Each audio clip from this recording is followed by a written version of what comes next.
Farhad Abbas berpesan untuk Lesti Kejora singgung KDRT kembali ke suami dan bandingkan kasus dengan Baim Wong.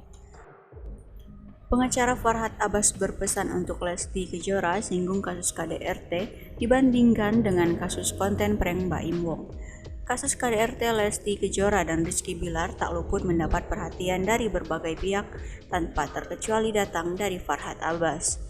Dikenal sebagai pengacara yang dinilai vokal menyampaikan pandangannya, Farhad juga memberikan sindiran untuk kasus Lesti dan Rizky Bilar. Lewat wawancara di program televisi Pagi-Pagi Ambyar, Farhad Abbas berpesan untuk Lesti. Farhad Abbas membahas latar belakang Lesti dari Sunda. Ia memaklumi sikap Lesti bisa memaafkan suaminya, Rizky Bilar, meski sudah tersakiti. Menurutnya, Lesti memiliki kebesaran hati untuk memberikan maaf daripada kebencian.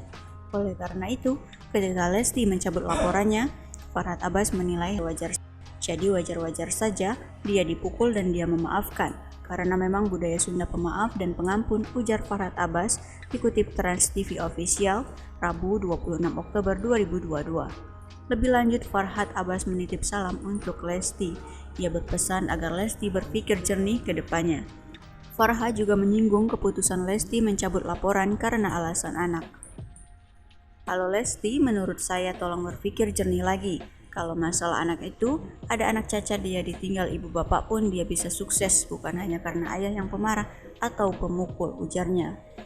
Pengacara kondang itu menilai bahwa hal yang terpenting untuk putranya itu adalah cinta dari sang ibu dan orang-orang terdekatnya, serta Tuhan yang bisa membuat anaknya tumbuh lebih baik. Begitu juga dengan masa depanmu, harapan serta cinta kamu. Salam pandai Farhad Abbas buat Lesti, tegasnya. Sebelum itu, Farhad Abbas menyindir kontroversi kasus KDRT Lesti Kejora dan Rizky Bilar.